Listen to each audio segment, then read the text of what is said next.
um tema para discussão. Hoje vamos falar sobre a situação económico-financeira do país, continuando a analisar então os últimos desenvolvimentos da atualidade financeira do país. O dólar nas últimas semanas disparou até cerca de 61, 62, esteve a ser comercializado em alguns bancos comerciais 61, 62.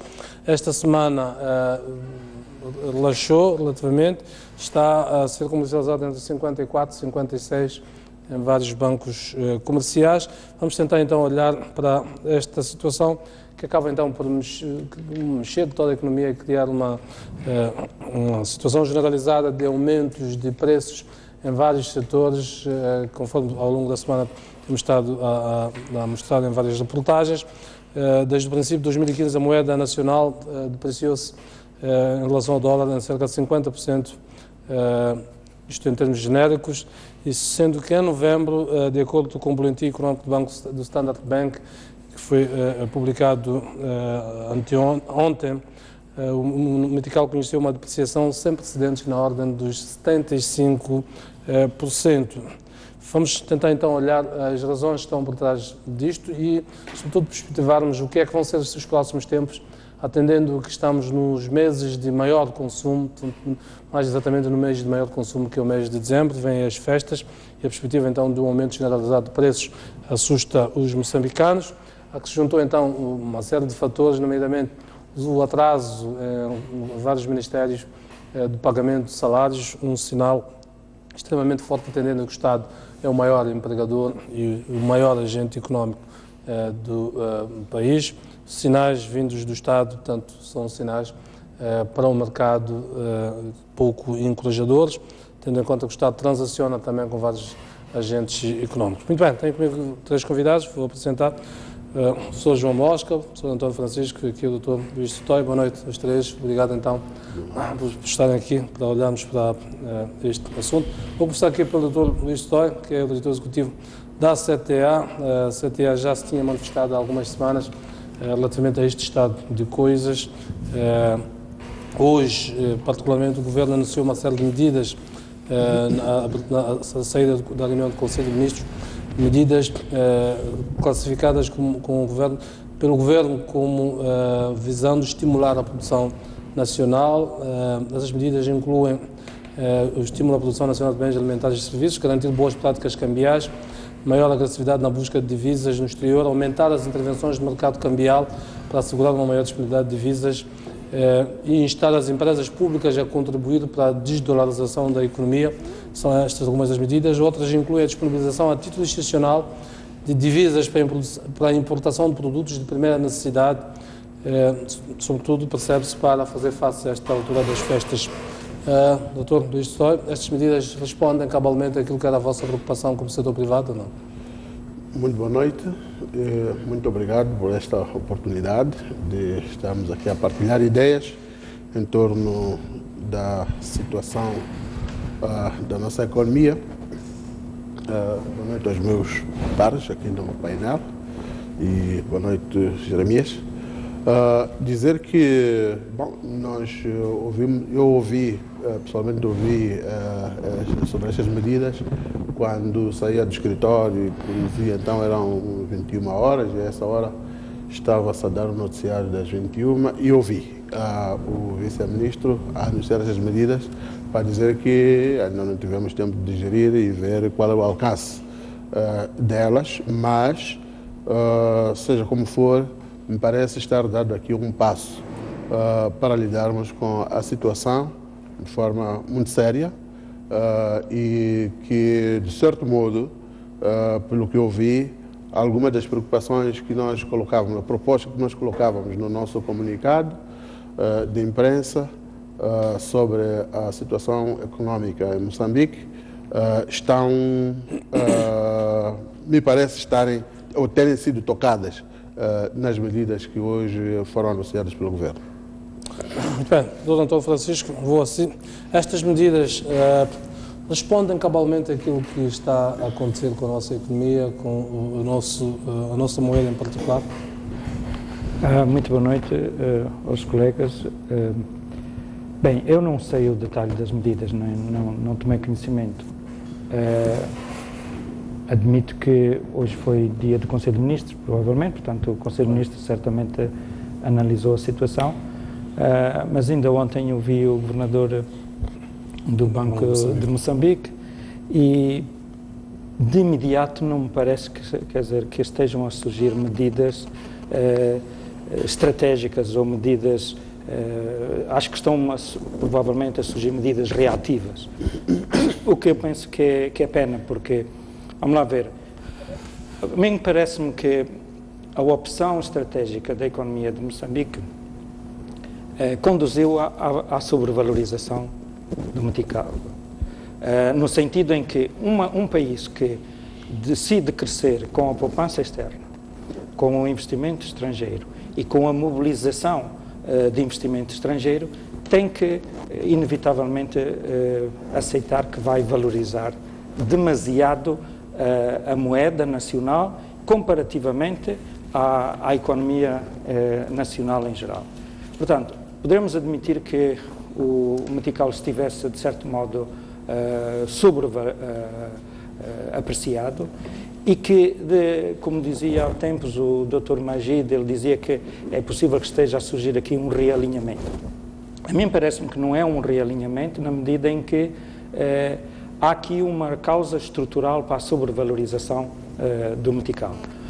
Neste momento, a queda do metical significa que há aqui uma mudança da parte das expectativas, da confiança dos atores, dos investidores, da confiança em relação ao qual é a estabilidade do dólar. Portanto, significa que isto, eu lamento que não tenha surgido esta desvalorização como uma opção estratégica, no sentido de tornar o metical mais competitivo para as exportações, para favorecer a economia das exportações, e ela surge não por opção estratégica, mas por descontrole da própria economia em torno do qual o dólar funciona.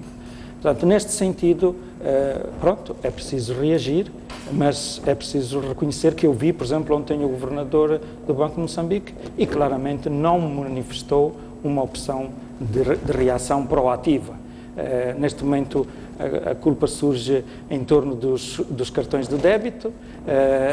Enfim, houve aquela reação em relação a um pronunciamento da CTA sobre tais possíveis medidas administrativas. Portanto, eu penso que nós estamos ainda um pouco atordoados com o processo, na medida em que nós começamos o princípio do ano com as cheias. Se formos a recordar, começámos com as cheias. Naquela altura apareceu como que uma situação em que Moçambique ficou dividido no país, parte do país ficou isolado de outra parte. Pensávamos que a coisa pudesse ser controlável. A verdade é que, tanto politicamente como em termos de investimento, como de controle da economia, nós estamos a caminhar para o fim do ano numa situação que na altura nem imaginávamos do ponto de vista de estabilidade do dólar. Portanto, nesse sentido, acho que ainda as autoridades, tanto monetárias como governativas, ainda não estão a reagir de forma proativa, e isto corresponde àquilo que eu, na altura, quando num dos debates participei e punha-se as perspectivas do orçamento, o problema é que nós não sabíamos qual era a fatura que este governo ia herdar do governo anterior. E pelo que vimos, a fatura é pesada em termos das implicações que tem em termos de despesa pública, em termos de um conjunto de despesas que estão em processo, e nesse sentido acho que as autoridades estão agora a começar a reagir. Imagino que o Governo e o Banco de Moçambique já começaram a tomar algumas medidas que coordenaram certamente com o Fundo Monetário, mas ainda me parece uma reação ainda, de certo modo, atabalhoada e sem visão ainda estratégica. Muito bem. Sr. João Mosca, também queria ouvir a sua opinião. Começando precisamente por estas medidas que foram anunciadas hoje pelo Governo, sabendo-se que os problemas são estruturais, conjunturalmente estas medidas servem para travar esta escalada do dólar, para evitar o metical e abrandar, digamos, este ambiente de ceticismo generalizado que está a tomar conta dos mercados, no caso particular dos moçambicanos. Boa noite, colegas, boa noite, telespectadores. Eu penso que a crise que estamos a atravessar me surpreende a mim como é que a governação e o próprio Banco de Moçambique ficam surpreendidos, porque a estrutura económica e a evolução da economia nos últimos 4, 5 anos, 3 anos, indicava que algo estava a passar-se de estrutural muito grave, não é? Não só a questão da entrada de capitais massivos que levou à sobrevalorização do metical, conforme o colega António Francisco referiu, mas também o endividamento público e o empolamento muito grande do orçamento do Estado, que no último ano representava quase metade da riqueza nacional era consumida pelo Estado. Acrescentar isso, todo um ambiente de negócios que não evolui positivamente, evolui muito pouco, para cima e para baixo, toda a situação da competitividade da economia, que era muito baixa e estava-se reduzindo, toda uma questão de expectativas imensas que foram criadas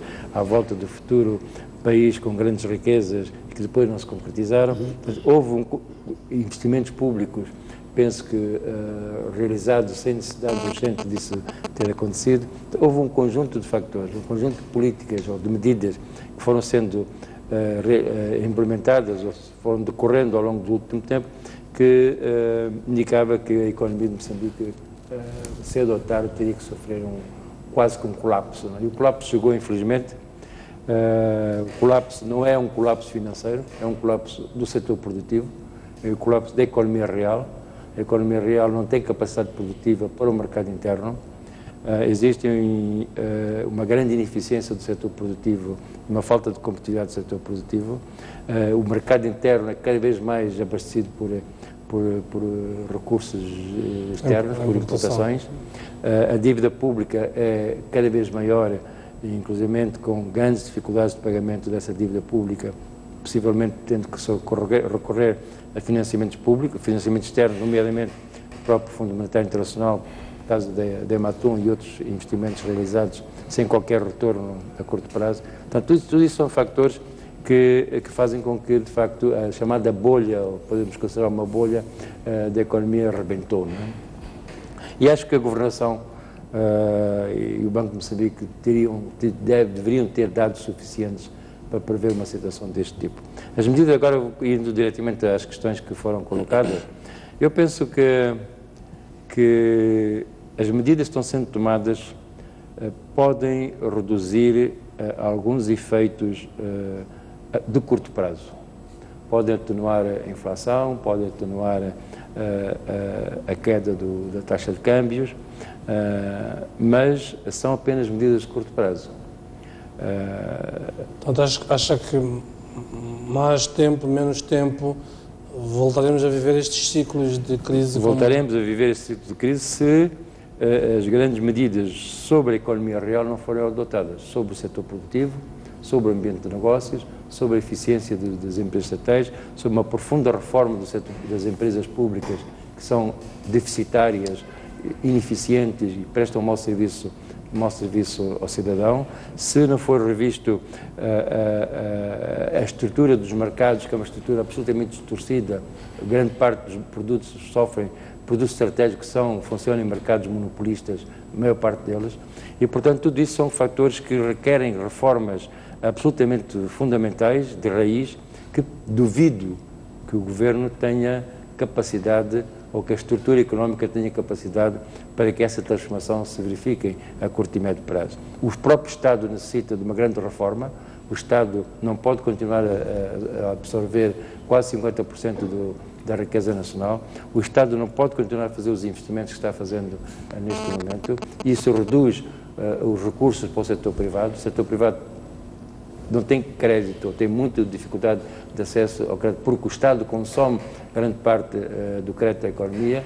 Neste momento a dívida pública está sendo em grande parte e cada vez mais financiada pela Banca Nacional, o que retira massa monetária ao setor privado. E, portanto, todos esses são aspectos que deveriam merecer muito mais atenção e que as atuais medidas, se foram 3 ou 4 fundamentalmente, são medidas que podem reduzir o efeito de curto prazo, até certo ponto, mas se não forem tomadas outras medidas, com certeza que vamos andar de crise em crise. Aliás, a economia... Quando fala de estimular a produção nacional de bens alimentares e serviços, acha que estas medidas vão ao encontro deste desiderado? Não, não vão, porque as medidas sobre a economia real não têm a ver com estas medidas, mas não só são estas medidas as necessárias. Estas medidas podem apoiar, mas é preciso tocar na questão dos mercados, tocar no tecido económico, dar incentivos à produção. Aqui a CTE fala bastante bem uma certa reorientação dos subsídios ao consumo para os subsídios diretos à produção. Naturalmente que isto não é fácil, porque existe todo um problema do custo de vida e do ambiente social e político que pode existir, instabilidade pode existir, sobretudo nas grandes cidades. Não é uma transição fácil. Mas é preciso criar condições para que o setor produtivo, a pequena produção, o tecido, o setor agroindustrial, a pequena indústria, seja reativado. E nós temos uma tradição de quase 20, 30 anos onde o setor produtivo nacional foi permanentemente castigado, seja por políticas monetárias que não foram muito ajustadas, pela influência do Estado, negativa do Estado na sua intervenção na economia, como ainda devido à política de crédito que existente, né? E a entrada grande de capital externo, como disse o colega António Francisco, que veio distorcer completamente o funcionamento do tecido económico nacional, os mercados, a vocação da nossa economia para o exterior, esquecendo completamente o mercado interno. Tudo isso são aspectos que não é novidade. Várias pessoas já vêm referindo a já vamos sobre isso. Vamos atacar esses assuntos. Volto aqui ao Dr. Luís Soutor. A intervenção da CTA na outra semana sugeria que a CTA pedia a aplicação de taxas administrativas para as importações e o governador do Banco de Moçambique ontem veio dar uma resposta à CTA. Era este o entendimento da CTA. No comunicado que o governo emitiu hoje, fala de uma maior disponibilização a título excepcional de divisas para a importação de produtos de primeira necessidade. Bom, o que a CTA propôs no seu comunicado não foi só, está-se a dar eco à questão da taxa de câmbio, nós chamávamos de diferenciada. E para diferenciar, naturalmente, tem que haver uma medida, uma intervenção administrativa. Mas não foi só isso que nós estamos a propor. Nós estamos a propor outro conjunto de medidas. É verdade que para o Banco Central, a nossa exortação ia para, naturalmente, esta questão da taxa de câmbio diferenciada para a importação de produtos de consumo com o que seria aquilo que é bens de capital, assim por dizer, e bens essenciais, sabemos, medicamentos. O que nós estamos a dizer praticamente era que sujeitar, portanto, numa situação em que temos uma desvalorização deslizante, como estamos a ver, sujeitar estes setores sensíveis para manter um certo nível de produção e também manter um certo nível de bem-estar. Sujeitar estes setores a uma taxa de câmbio deslizante, como está a acontecer, seria de todo condenar, tanto a que a produção parasse ou que estes setores não fossem atendidos. O que nós estamos a dizer, olha, Jeremias, já está a acontecer, é algo que já está a acontecer. A importação de combustível neste país não vai buscar a taxa de câmbio no mercado de câmbio normal. O Banco Central chamou para si esta responsabilidade de atender esta frente por entender que é importante e é vital para a economia. E nós estamos a dizer, alargue isso para... pense, nem dizíamos, não era uma ordem, é uma sugestão. Alargue isso para os bens essenciais, para os bens de produção.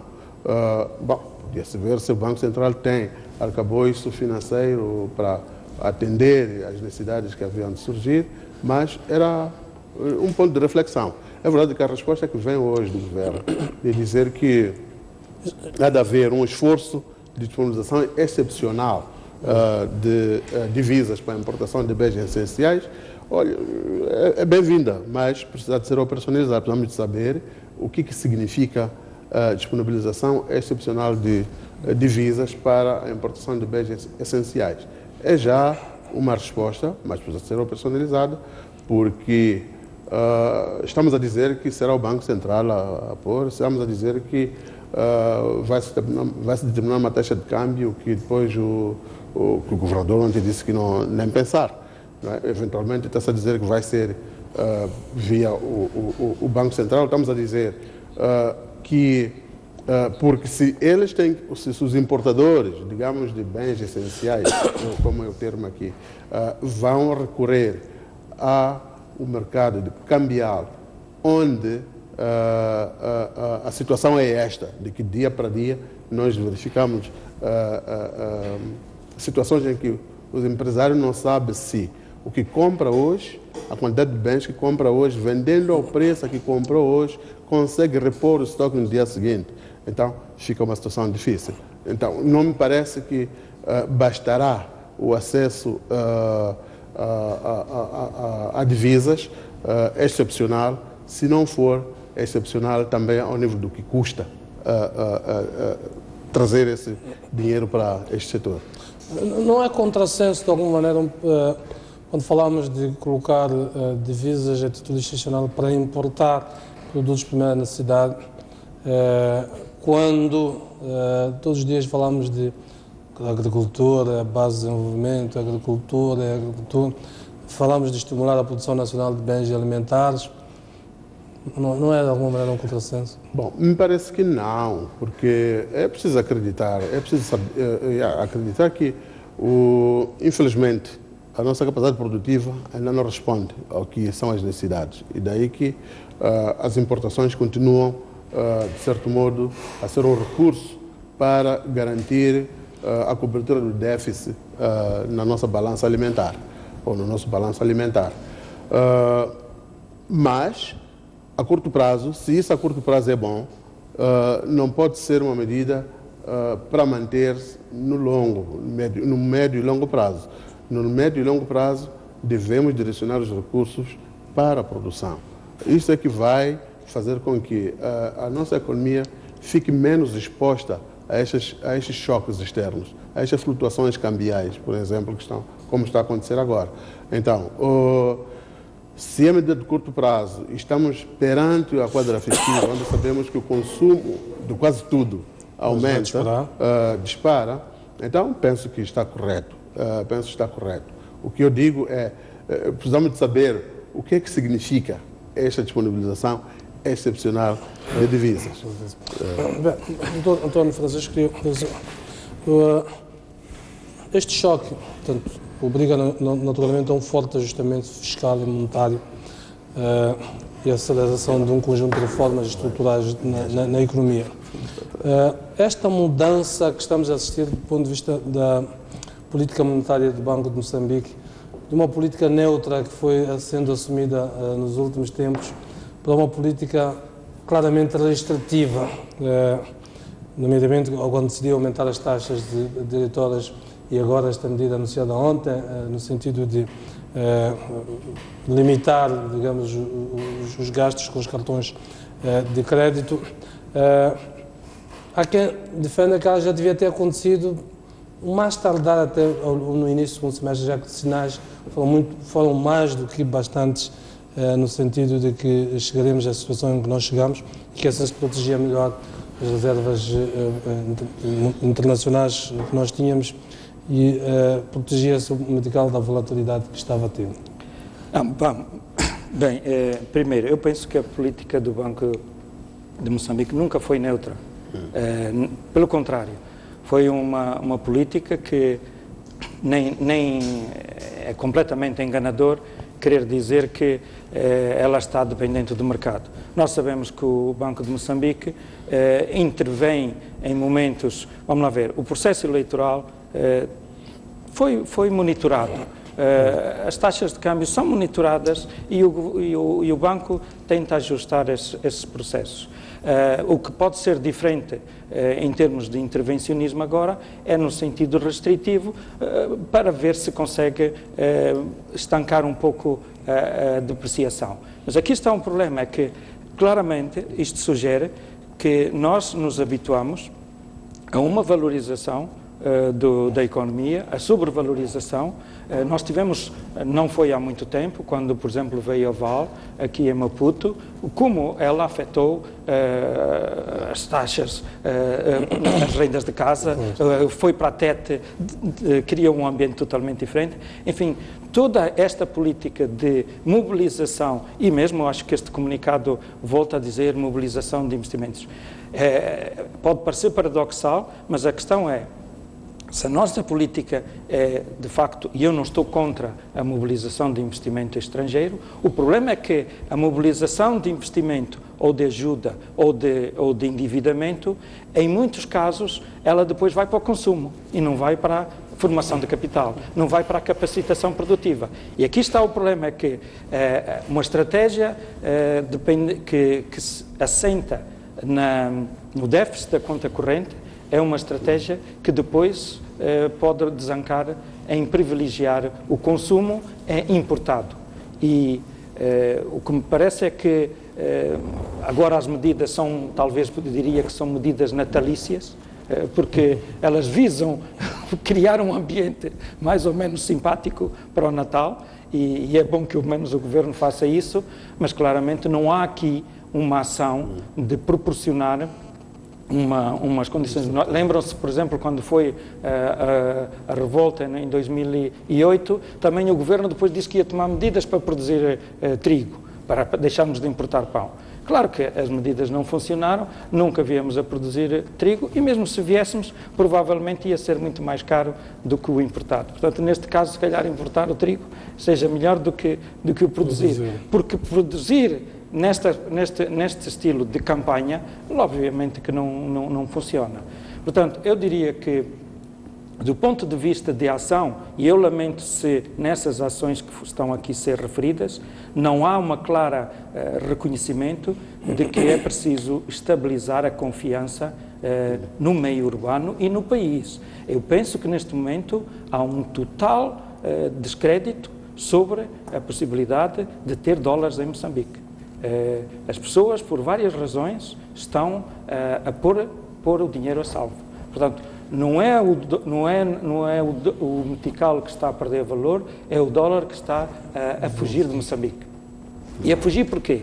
Por um lado, há investimentos que foram adiados, por outro lado, há investimentos que provavelmente estão a ser realocados. Este ambiente de raptos acho que é totalmente negativo não só para quem é diretamente afetado, mas para quem ainda não foi afetado, se pôr a salvo.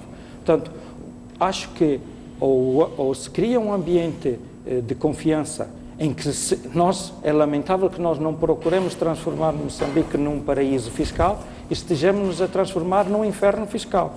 Portanto, enquanto as Maurícias está-se a tornar num paraíso fiscal, nós não somos um ambiente simpático para o dólar. Se a nossa estratégia é crescer com a poupança externa, nós temos que criar um ambiente positivo para esse investimento.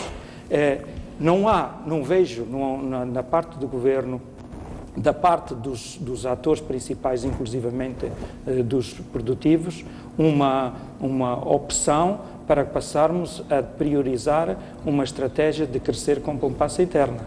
Nós não temos pouca, mas não há ações estratégicas nesse sentido. E pela maneira como as coisas estão a ser conduzidas, o pouco de investimento que nós temos ou de endividamento que nós fazemos, nós, assim que conseguimos recuperar esse investimento, nós não o retemos no país. Portanto, é preciso ver, e nós não falamos nisso agora, mas temos falado, vimos que as agências de rating baixaram o rating. Moçambique está no limiar do quase incumprimento, portanto está no B-. O que é que isto significa? Em termos gerais, significa que o nosso ambiente é altamente especulativo. Isto é o significado da análise de rating. É um sinal para os credores e os potenciais credores. Sim, mas é um ambiente especulativo. Ora, é bom ficar claro uma coisa, um ambiente especulativo não é mau para todos, é bom para a especulação. Portanto, alguém no mundo, para a Suíça ser um ambiente de investimento, nós temos que ser um ambiente especulativo. É mau é que sejamos nós. Agora, do ponto de vista do especulador, ele vem aqui enquanto é possível. Penso que há produtos que são altamente atrativos, os minerais podem não ser agora, mas provavelmente vão ser-lo, mas, portanto, do ponto de vista especulativo, ele é bom para aqueles que possam especular. O que me parece é que esse não é o ambiente que era necessário, é importante criar para a sociedade em geral. Criar um ambiente de investimento devia ser um objetivo. E com estas medidas eu acho que nós não estamos a criar um ambiente de investimento. Sr. Jamós, já aqui apontou alguns dos fatores que nos levam a esta situação. Uma economia, o ritmo de crescimento da economia foi fortemente sustentado por maciços investimentos, sobretudo na indústria extrativa. Eu tenho aqui alguns números, entre 2006 e 2014, tivemos investimentos, valores acumulados de cerca de 23 bilhões de dólares na economia, e a nossa economia tem um PIB de cerca de 10 bilhões de dólares. Uns 15 pelo menos. Quase 15, mais ou menos. Pois, e com investimento de entrada de 23 bilhões de dólares, deu aqui uma sensação de que, portanto, isto ajudou de alguma maneira a financiar o déficit estrutural da conta corrente da balança de pagamento, mas com a desaceleração deste investimento direto estrangeiro, sobretudo nos últimos anos, com a ausência das mais-valias que mascararam e muito, sobretudo no ano passado com os 520 milhões que tivemos, e com a queda do preço das commodities no mercado mundial, a nossa economia ficou exposta. Eu olhava para as previsões de crescimento da economia para o próximo ano do FMI, que apontam, são previsões mais em baixa, totalmente diferentes daquelas que são as previsões na proposta do Orçamento do Estado do Governo. O FMI está a colocar uma previsão de 6,5% para 2016 e já reviu em baixa também as previsões deste ano para 6,3%. A pergunta que eu queria colocar é, atendendo que a perspectiva de investimentos desta dimensão, só se alavancar o projeto de LNG de Pemba, e esse LNG está um pouco ali, vamos lá, negociações em banho-maria. Será que para reanimar a economia nos moldes em que a tivemos nos últimos anos, teremos que esperar por Palma em 2018, 2019? Esses investimentos, se acontecerem, e se acontecerem nos volumes que se fala, porque já há muita especulação sobre negociações quase secretas entre a Anadarko e outras empresas petrolíferas dos Estados Unidos, inclusive a renegociação com o governo moçambicano sobre aquelas primeiras ideias que houve sobre a participação do governo e dos recursos que ficariam em Moçambique, exatamente devido a este ambiente que está sendo gerado nos últimos tempos. Eu penso que esse tipo de entrada de grandes investimentos tem aspectos que podem ser positivos, mas tem grandes riscos também. E o grande risco já foi referido aqui, que é uma grande entrada de capital. Se vai de novo valorizar o metigal, vai de novo criar uma imagem ou uma ideia de que a economia está forte e que a nossa balança de pagamentos se equilibrou, no dia em que a entrada de capital vai cobrir a balança comercial e corrente, os déficits que existem, e portanto vai criar aqui uma imagem fictícia de que existe alguma saúde na economia. Tem os riscos da sobrevalorização, e depois uma sobrevalorização leva a todo um conjunto de efeitos negativos sobre o tecido económico nacional, sobre as exportações, sobre a capacidade competitiva da economia, um conjunto de outros fatores, mas também esse tipo de investimentos são investimentos que se vão realizar, até já se fala que os investimentos vão quase todos para offshore, em vez de ser investimentos no terreno, inclusive aspectos de logística, está-se a pensar em outras modalidades que não em território nacional físico, terra, porque devido a um conjunto de circunstâncias, nomeadamente o problema da confiança que o António Francisco falou, e problemas de instabilidade e outros aspectos, e também questões de fiscalidade e de controle que possam existir, e portanto são investimentos que não reproduzem e não criam ligações internas, não criam emprego suficiente interno e não dinamizam o resto da economia, não criam ligações intersectoriais. Se assim é, a economia pode crescer até 15, 20% por ano, mas depois na realidade a economia não cresce. Quer dizer, cresce um sector determinado que impula o PIB para cima, impula o PIB per capita, mas é absolutamente fictício porque vamos ter, se calhar, 0,5% da população ou 0,1% da população a beneficiar-se de um PIB de 70, 80 mil dólares e o resto vai continuar com 600 ou 700 dólares per capita. Não? Aliás, os dados mostram que Moçambique é o terceiro país, portanto, em termos de destino de investimento direto estrangeiro, é a África. Ou seja, mas e em contrapartida, está entre os 34 deste relatório das Nações Unidas, portanto, a economia de Moçambique figura entre as 34 economias que menos crescem em África. Estes são dados de um relatório deste ano de uma comissão das Nações Unidas que acompanha as economias. A economia de Moçambique cresce menos, mas cresce em termos abstratos, em termos médios, cresce bastante, porque 6, 7%. Uma economia crescer 7% é um crescimento elevadíssimo. Até há muitos economistas que dizem que uma economia que cresça durante um período muito longo, durante 6, 7% durante períodos muito longos, acaba por ser a prazo negativo, porque toda a estrutura, toda a dinâmica da economia, as infraestruturas, a reação do setor produtivo, do setor educativo, etc., não acompanha esses ritmos. Então vai haver momentos de rupturas diferentes no tecido económico, no tecido social, etc. Agora, o problema é que essa taxa de crescimento, como é que se repercute ao nível da distribuição do rendimento?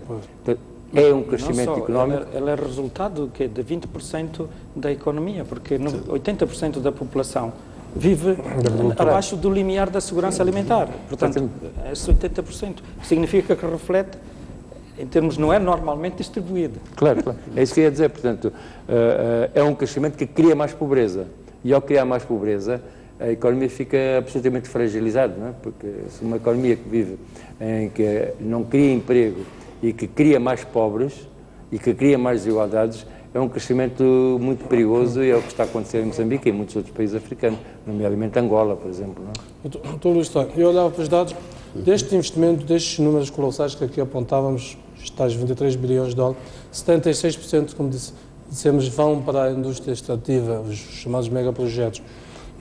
Ou seja, como setor privado, qual é o posicionamento que tem relativamente ao investimento estrangeiro? Quando nós chamamos de investimento estrangeiro aqui, onde é que está o problema?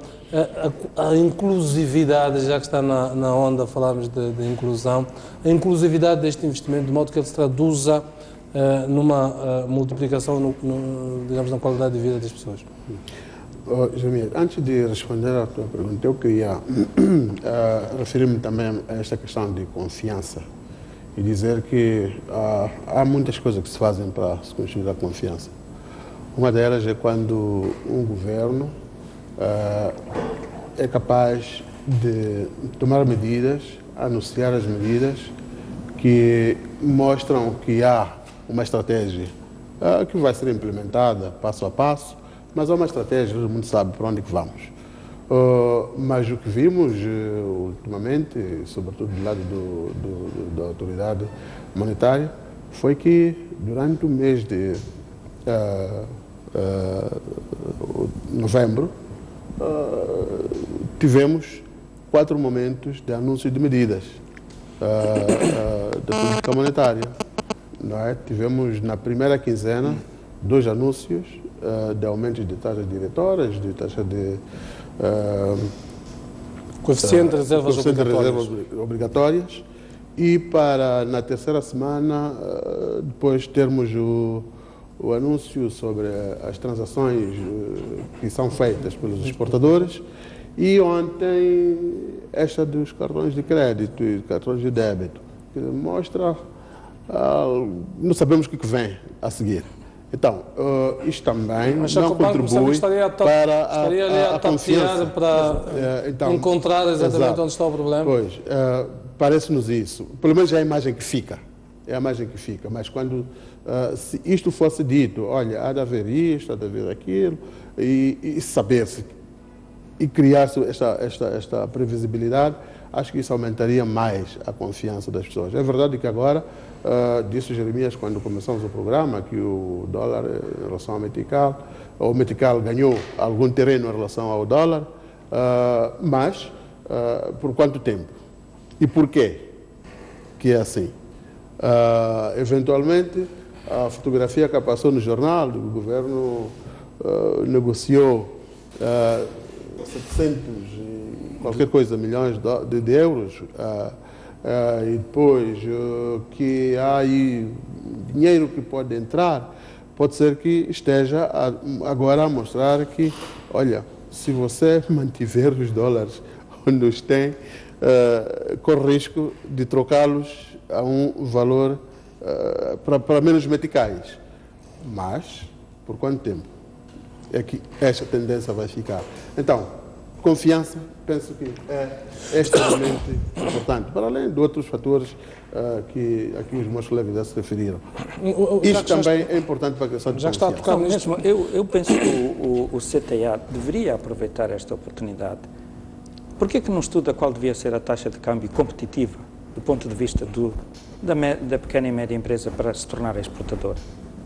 Esta é uma taxa competitiva. Qual seria a taxa competitiva adequada para se tornar exportador? O problema é que esta desvalorização, num país onde há economia exportadora, era um bónus, era um ganho. Agora, não há economia nesse sentido. Então, eu acho que os produtores, e aqui acho que o CTA poderia liderar isto, no sentido de começar a assumir uma liderança, de certo modo, até porque neste momento o governo está à procura da sua identidade, o Banco de Moçambique anda à procura do seu rumo. Eu acho que os produtores deveriam também começar a encontrar, dizer, ok, nós temos uma economia que foi valorizada, favorece, sim senhora, favorece os consumidores, favorece os que dependem das importações, mas que economia nós vamos querer desenvolver? Porque a taxa de equilíbrio neste momento não corresponde à taxa industrial.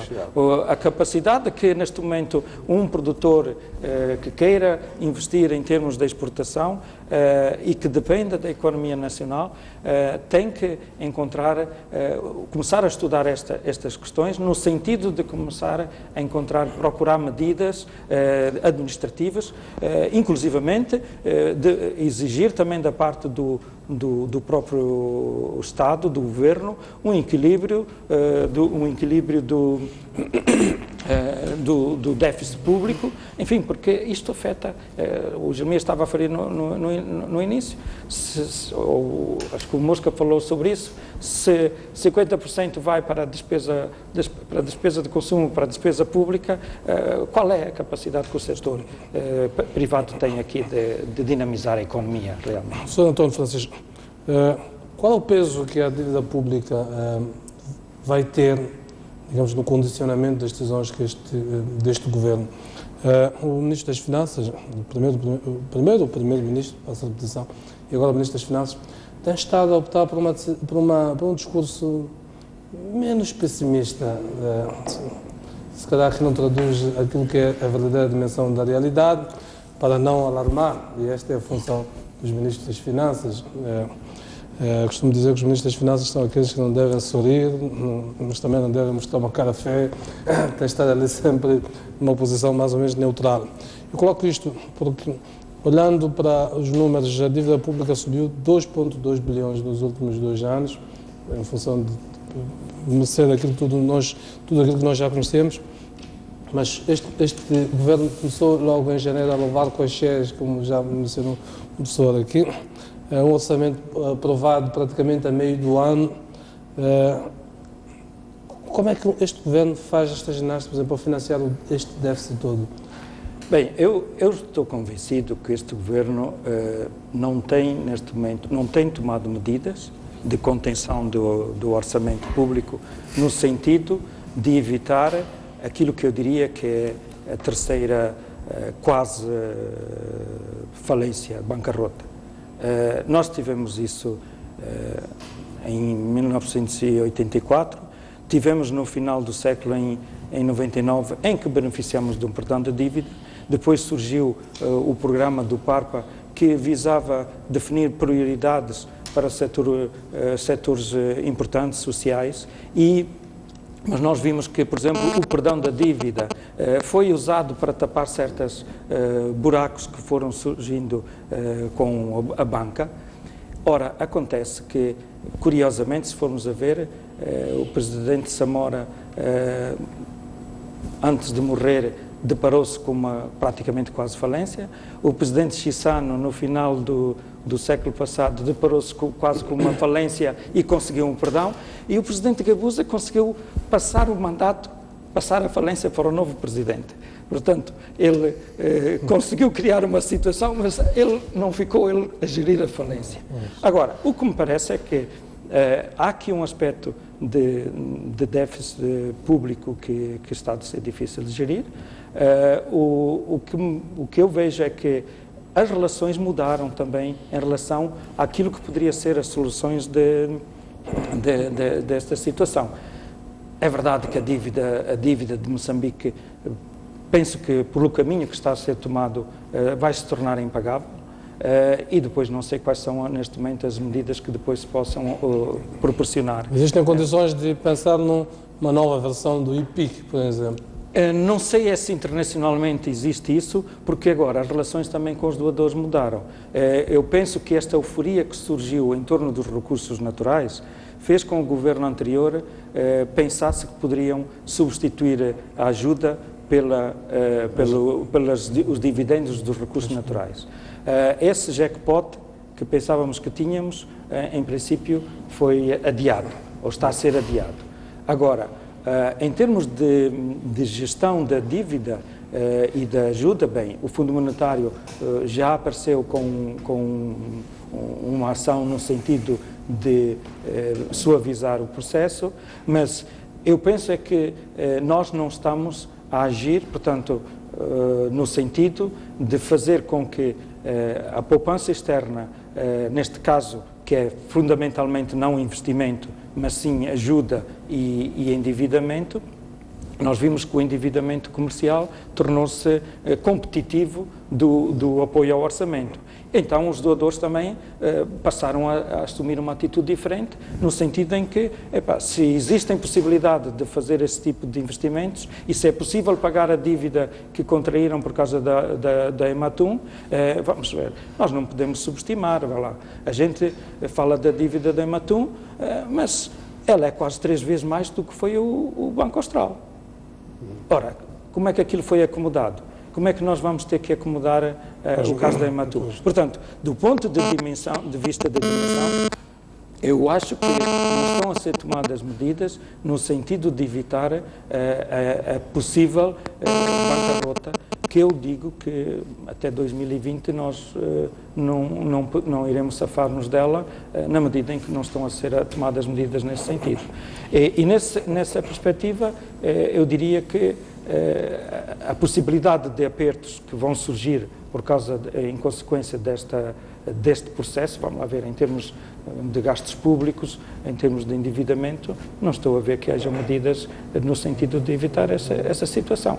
Provavelmente, ora, quando o Primeiro-Ministro ou quando o Ministro das Finanças fala dessa forma supostamente otimista, acho que é um otimismo enganador. Quer dizer, nós temos que usar o otimismo não como para profetizar o sucesso, ou para dizer que as coisas vão correr mal, nunca vão correr mal, mas usar o otimismo como forma de analisar o fracasso.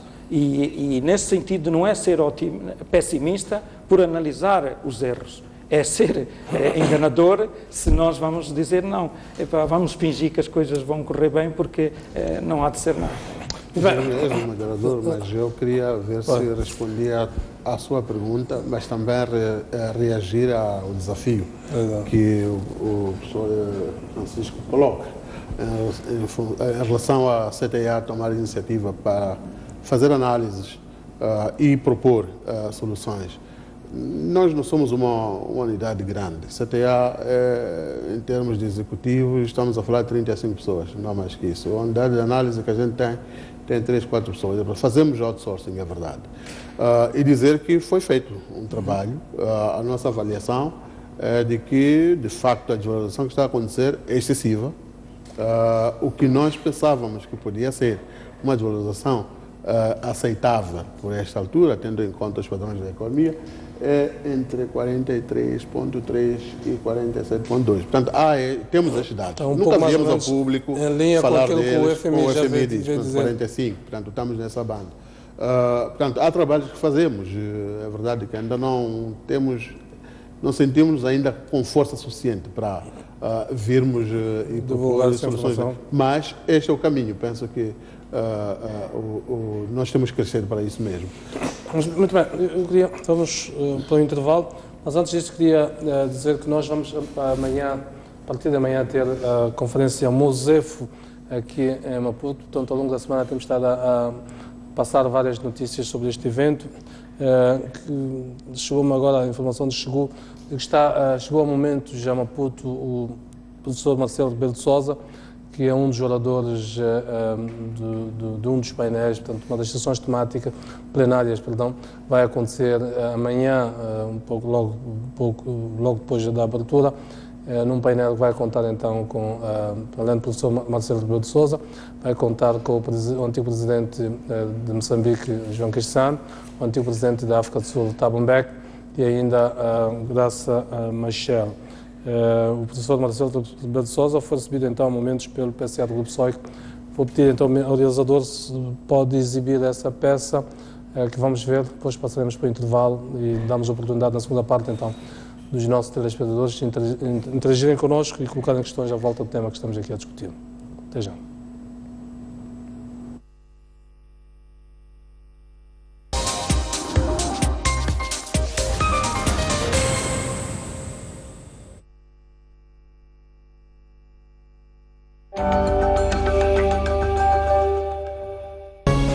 O futuro é agora.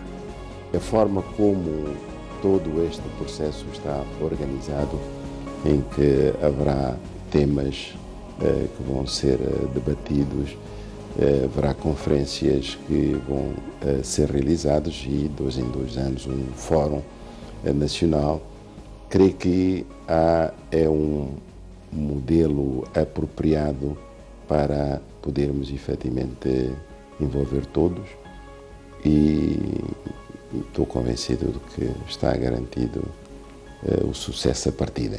É necessário que partamos bem, que avancemos bem e possamos alcançar os resultados. Participe no Grande Fórum Mosefo nos dias 2, 3 e 4 de dezembro no Complexo da Universidade Eduardo Mondlane. Inscreva-se em www.mosefo.com. Mosefo, um desafio ao futuro.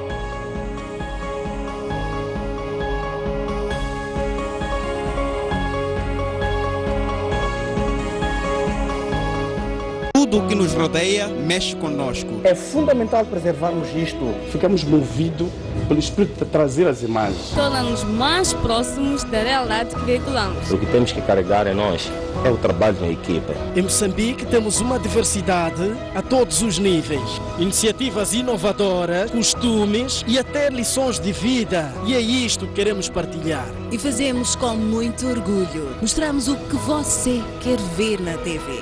Contamos as histórias como você percebe. Estamos num grande plano.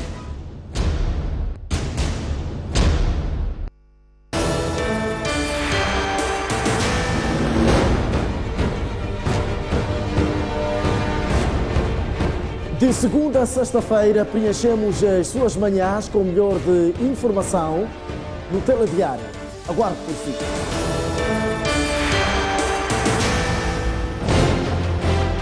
Um mundo sem referências é um mundo sem norte.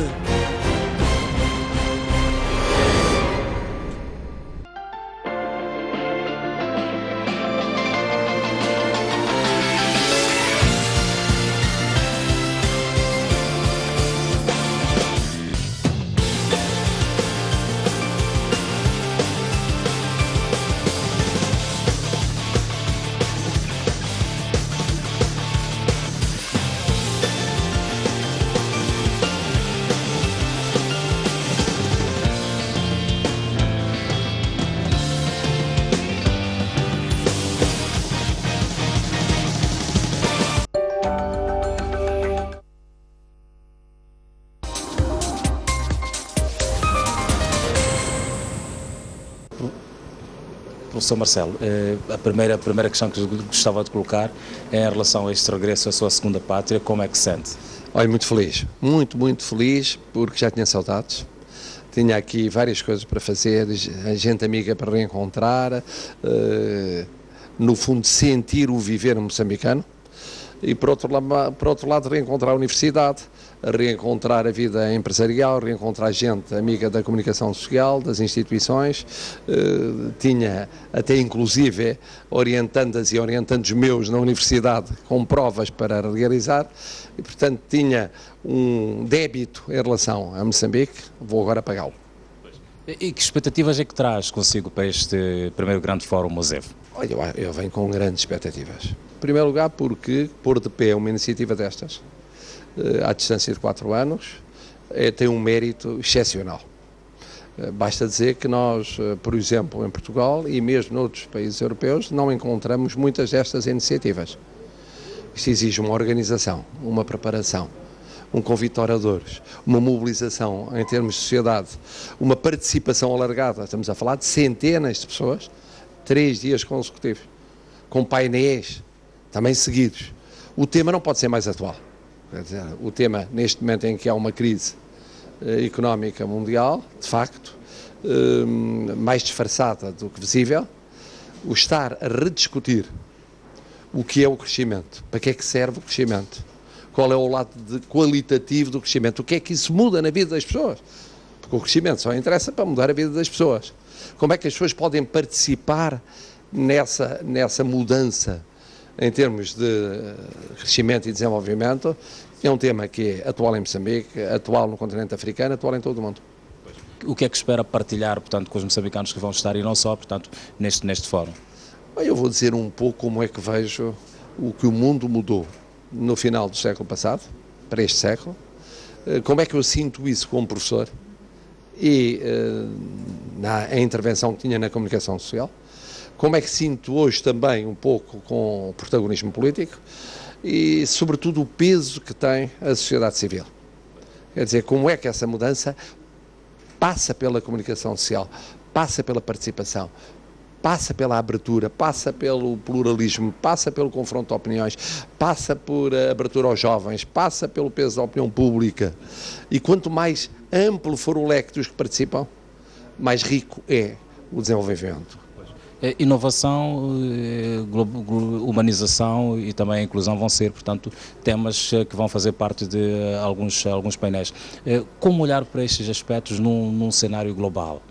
No cenário global, a questão é a seguinte: nós vivemos num mundo em que há novas potências que estão a surgir, mas que têm tido ultimamente problemas económicos sérios.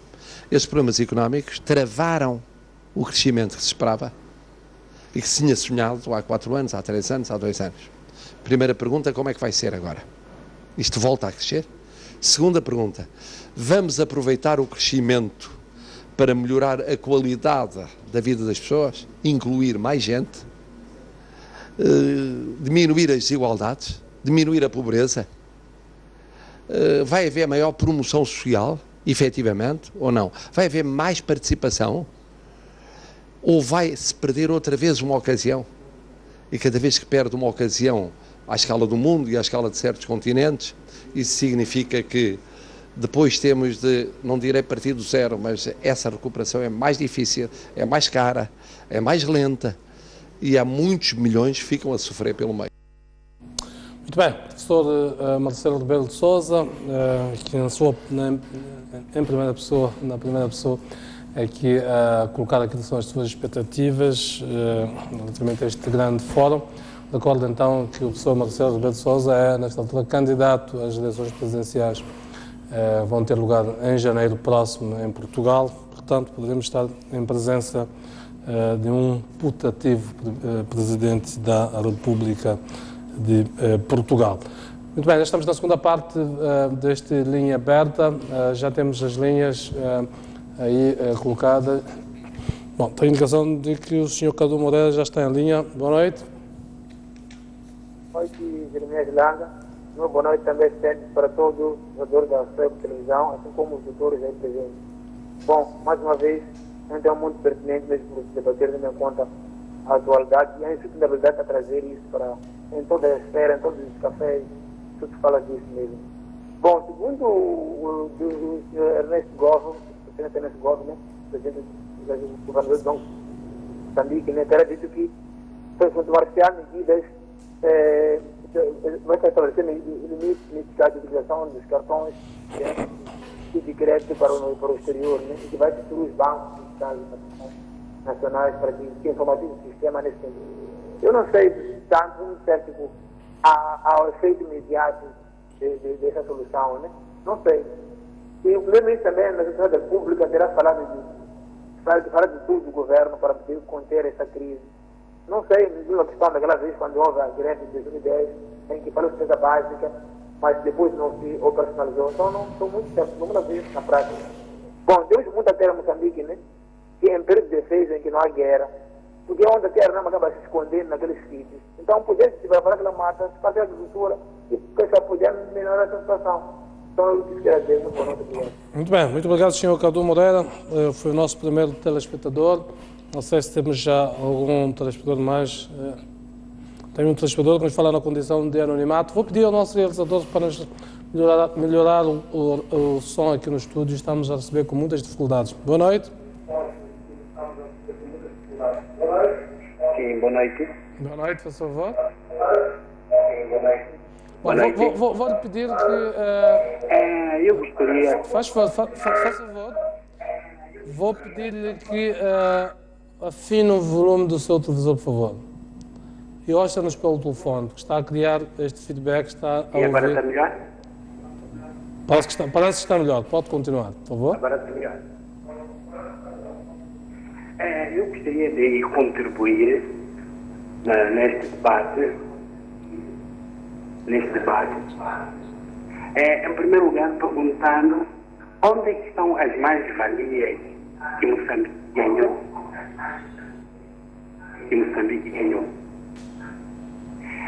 Independente de todos nós, que aquele projeto da Ematu é um projeto que não trará sucessos para o nosso país, atendendo milhões de dólares que nós teremos de pagar.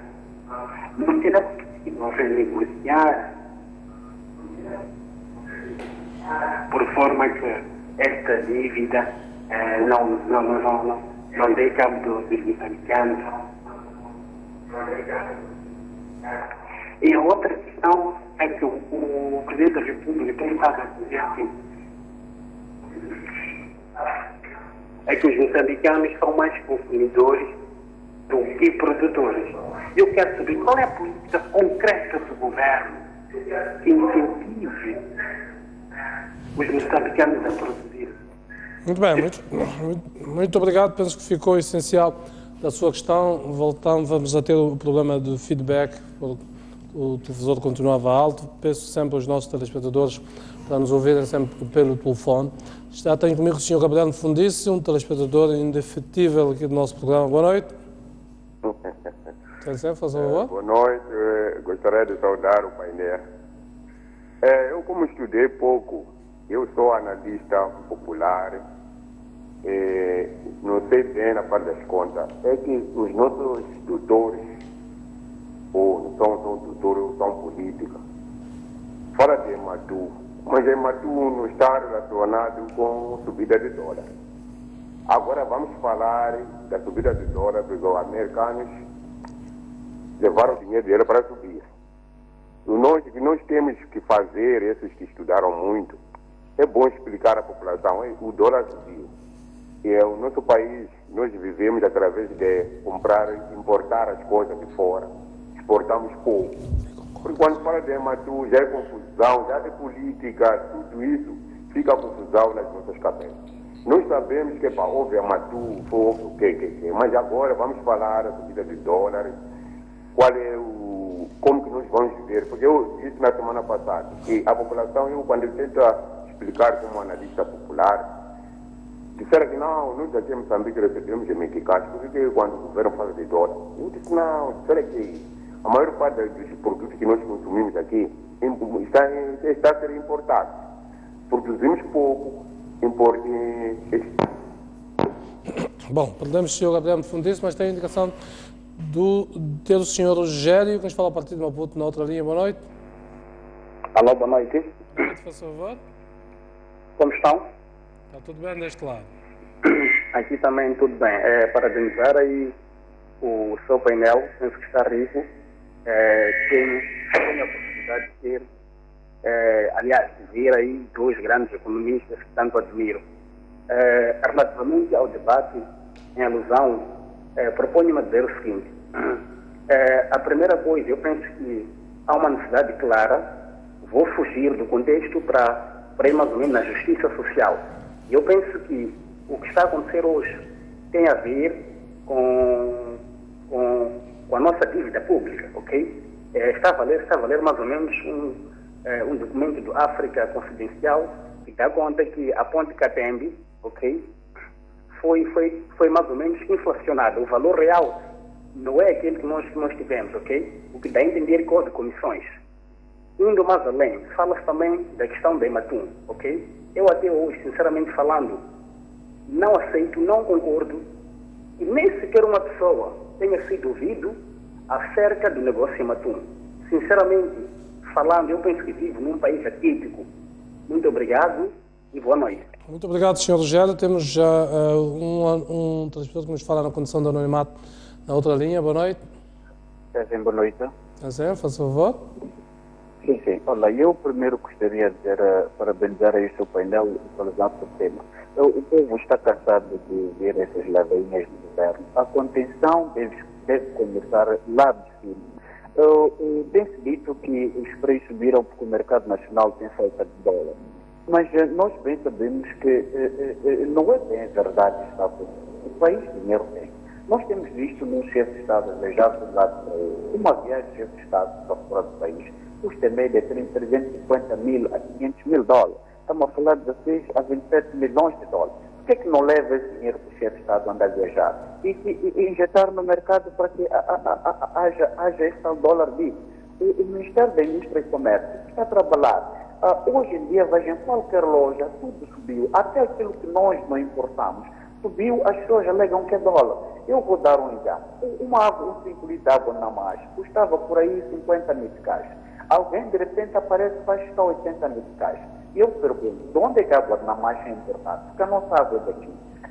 A tia foi a uma loja aqui perto, queria comprar uma coisa, estava 80 meticais, uma coisa que custava 60 meticais a dia. Foi a um supermercado, custava 60 meticais. O Ministério da Indústria e Comércio deve trabalhar e deve criar inspetor para que andam fiscalizar. Nós estamos a ser roubados e burlados e o nosso governo simplesmente não faz nada. Nós temos pessoas aqui a usarem meio do Estado, a abusar. Os diretores nacionais aqui têm vários carros, quando fazem viagem, levam dois cometidos. Por que é que não se pensa, por exemplo, que o Presidente da República tem que ir tratar de um assunto só? Por que é que um diplomata residente pago pelo Estado lá não pode fazer o mesmo? Um embaixador, um alto comissariado, e diminuir essas viagens. Obrigado. Muito obrigado. Temos indicação do outro telespectador na outra linha. Para dizer o nome. Sr. Wilson, boa noite. Sim, boa noite. Boa noite, por favor. Primeiro quero saudar aí a plateia que sempre disponibiliza tempo para poder falar um bocado destes assuntos. E segundo, quero dar o meu contributo que está mais orientado para aquilo que são minhas opiniões, né? Para as possíveis saídas para esta situação da crise. Bom, eu penso que uma das alternativas, já tinha um bocado abordado sobre isso numa das sessões, é fugir dessa questão de dolarização, ou seja, existe uma coisa que chamam de mercado, e quando é internacional, mercado internacional, pior ainda, domina lá é o dólar. Não é algo que pode estar sob domínio, acredito, do governo. Existem pessoas que estão em torno disso, tinham leis que fazem tudo para que essa questão do dólar sempre aumente. Pode da manhã para depois da manhã subir para 100, nós não sabemos como isso pode acontecer. Acredito que Nilson não tem um domínio, com essa expressão, o presidente Nilson não tem um domínio ou controle sobre essa subida de queda. Então é preciso fugir um bocado deste mercado onde tem o dólar como um império para um mercado um bocado mais fechado. Pode, por exemplo, não sei se isso acontece ou se já aconteceu, de que modo se pode fazer, entrar aqui em coordenação com a FATU, porque eu acredito não, a estatística mostra que uma boa parte da importação de produtos importados que Moçambique usa é aqui da África do Sul. pode-se usar como uma moeda de câmbio aqui o rand, em detrimento do próprio dólar. Isto é apenas uma visão, mas existe uma outra que tem sido muito abordada ultimamente, que é o incentivo da questão da produção. Bom, há anos atrás tivemos aqui um caso, só para exemplificar a questão do tomate de Gaza, que apodreceu porque importamos bastante da Caçula e ficamos sem mercado.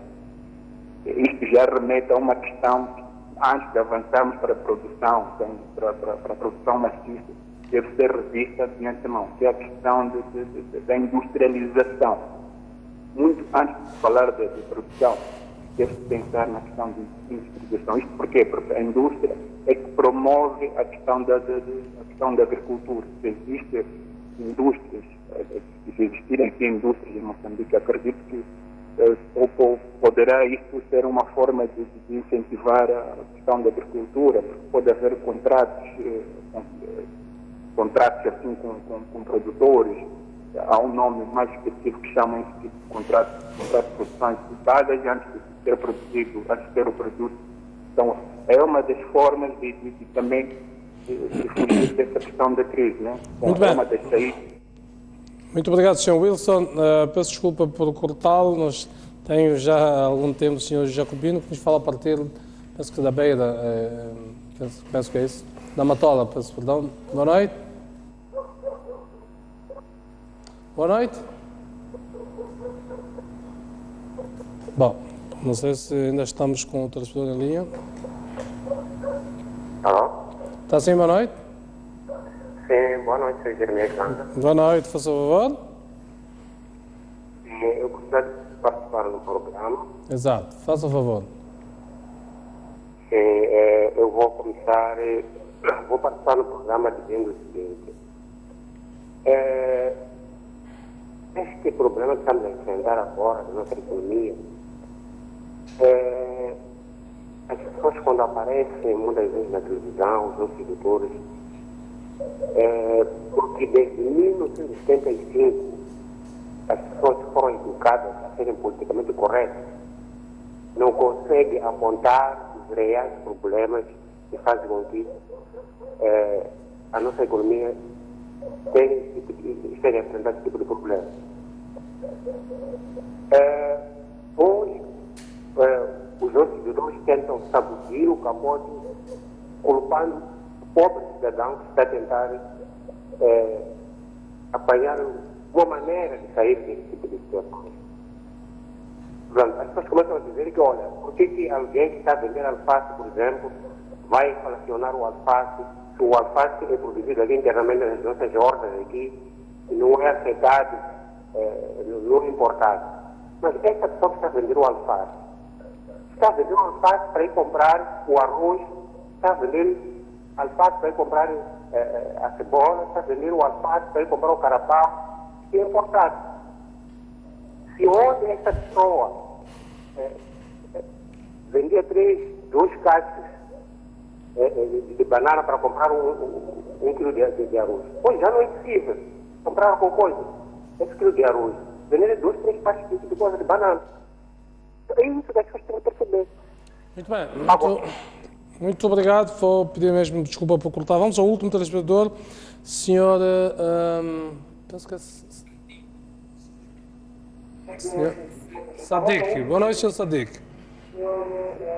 Boa noite. Boa noite, faz favor. Vai ser o nosso último telespectador. Jeremias, eu não vou lhe queimar muito tempo. Antes, porém, parabenizar o seu painel aí. Eu gostaria de dizer o seguinte. Se fosse que houvesse suspensão no produto nacional, por exemplo, falamos no caso de coco, verduras, não sei o quê, porque há dias atrás a minha própria esposa esteve no mercado informal, no mercado sintético, ela viu muita coisa a subir e eles alegam o dólar. Mas há coisas que não têm nada a ver com o dólar. Há coisas que a gente tem aqui no país, que são produzidas aqui no país, estão a subir os preços de uma forma exagerada. Muito obrigado. Muito obrigado, Sr. Sadiq, pela sua participação. Bom, lamento não vamos poder atender mais telespectadores.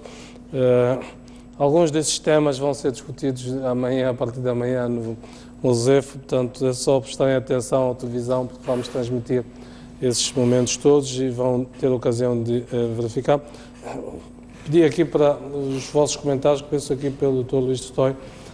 Havia uma pergunta que tinha colocado, não tinha respondido, sobre a questão da inclusividade do investimento que eu tinha colocado e aquilo que julgar relevante para comentar e falar nos telespectadores.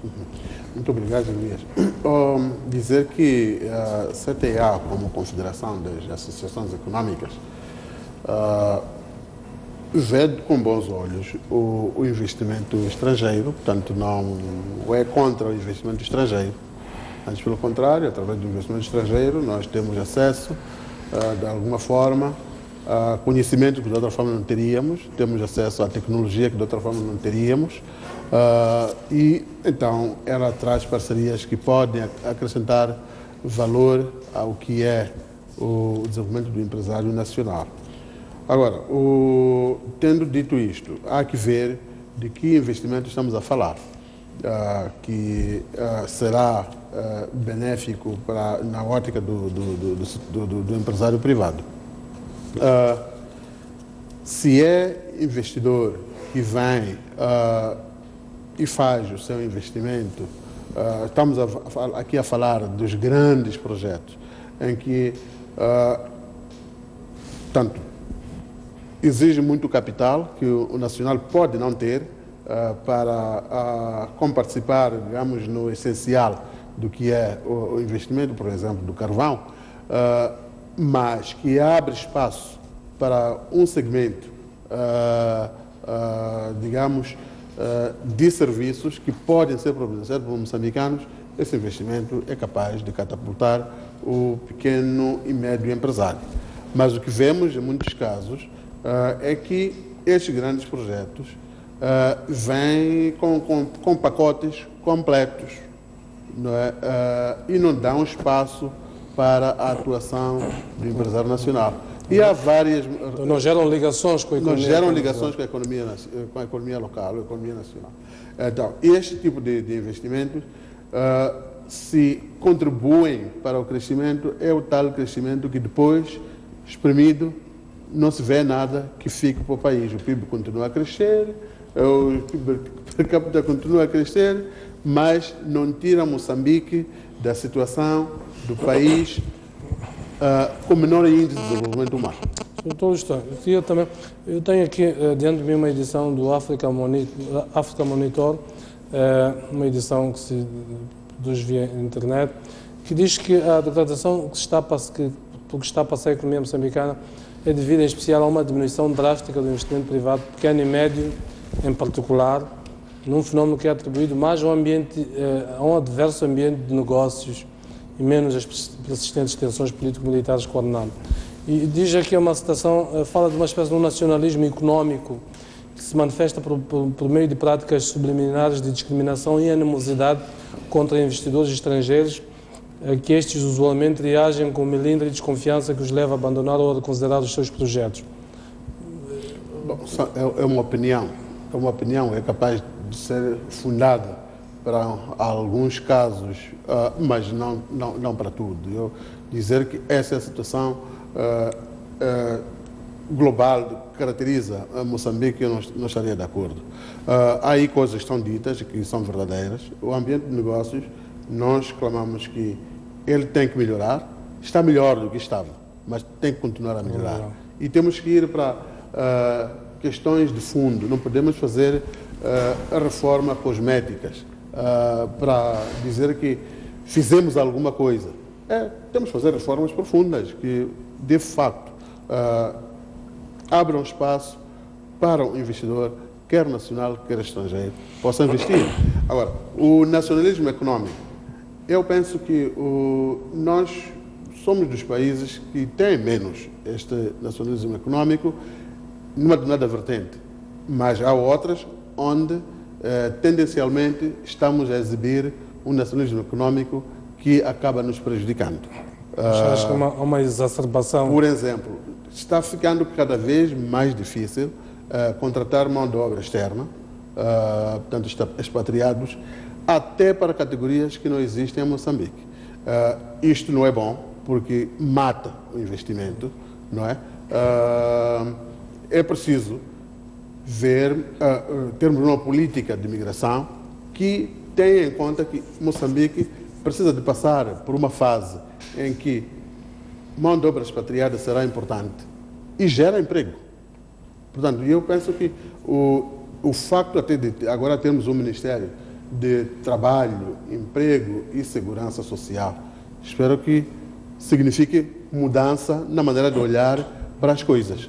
Porque defender quem tem emprego hoje, digamos, 20% dos que têm emprego hoje, é capaz de ser bom, e é bom, mas é preciso pensar nos 80% que precisam de entrar para o mercado de emprego. Aqui o África Monitor aponta precisamente o Ministério do Trabalho como um dos principais guardiões do nacionalismo económico, com práticas de natureza restritiva que aplica o ANEMA no plano da concessão de visto de trabalho, vistos e licenças de trabalho a trabalhadores expatriados. Essa é a parte burocrática, é a parte, eu penso que dos predadores da administração pública. E aí já é...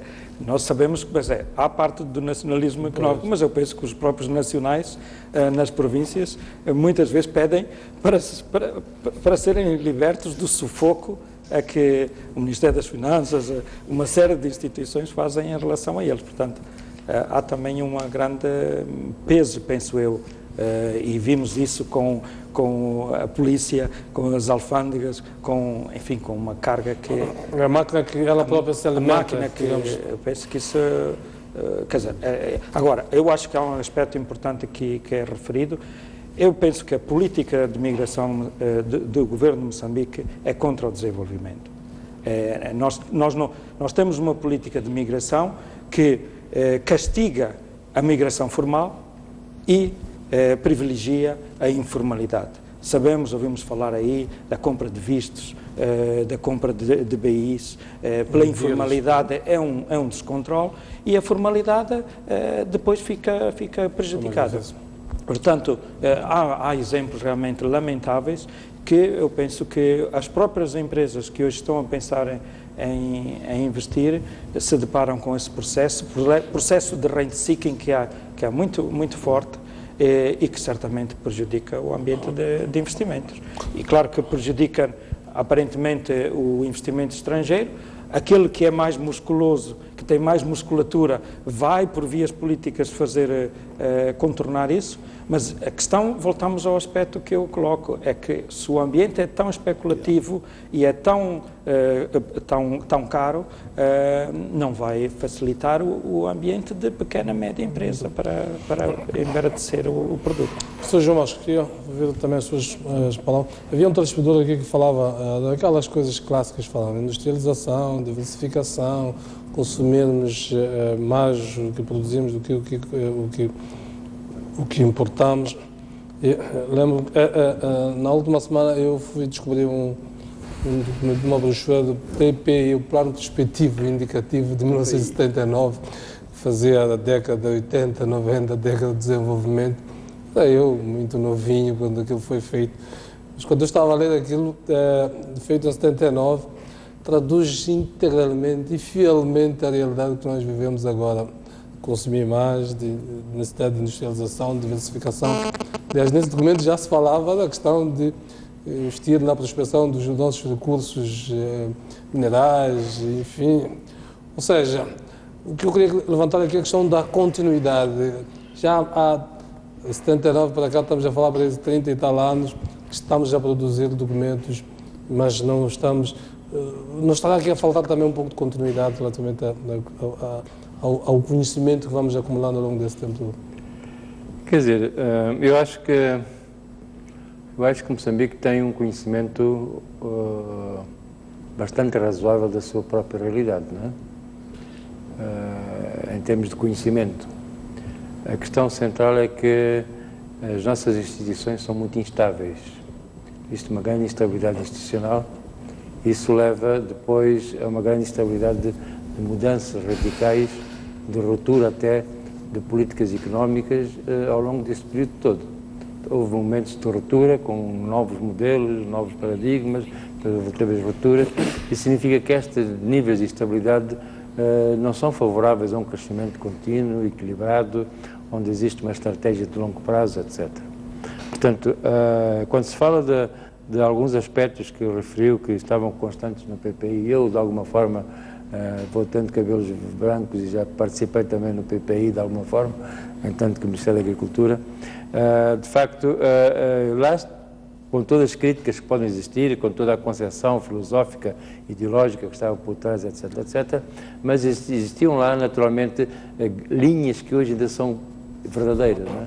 O problema da diversificação da economia, o problema da tomar a agricultura como base e a indústria produtora para o bem de consumo, exportar o máximo possível certo tipo de sectores, inclusive os recursos naturais, para benefício da própria economia do mercado interno, o privilégio do mercado interno, a criação de emprego, tudo isso são aspectos que estavam lá, o problema da energia, as barragens, todos esses aspectos estavam lá. Simplesmente houve depois uma própria concepção e um modelo económico que estava desfasado da própria realidade dos próprios contextos internacionais.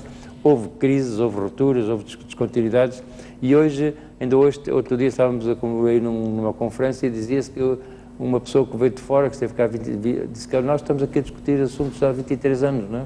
Então nada mudou, quer dizer, as questões de substância, as questões fundamentais, nada mudaram. E os nossos sucessivos governos que vêm, cada um procura fazer alterações, mas acaba por não encontrar uma linha condutora de longo prazo. Este é o grande problema que Moçambique tem, é que as políticas variam em função de pessoas, de ministros, de governos, inclusive de pessoas individualmente, que introduzem na economia questões pessoais, questões de interesses particulares, que depois distorcem todo o funcionamento da economia. E este é um grande problema nosso. Agora, quando foi em 78, falámos do milho para produzir pão, da mandioca para produzir não sei o quê, do trigo. A crise passou um pouco, ficou aliviada, toda a gente se esqueceu. Em Angola passou exatamente a mesma coisa. Crise do petróleo, do preço do petróleo em 2008, vamos diversificar a economia, a agricultura, a indústria nacional. Depois passou a crise, o petróleo subiu, toda a gente começou outra vez a gozar do petróleo. E aqui em Moçambique é exatamente a mesma coisa quando aconteceu as greves de 2008, depois de não sei quantos. Também houve aqui várias coisas, várias opções, vamos falar disso, mas depois passou tudo e acabou-se. Agora vai ser a mesma coisa. Há algumas medidas da aspirina, a ideia das medidas da aspirina até do António Francisco, quando foi na questão do pão, do preço do pão e daquela situação de crise dos chapas.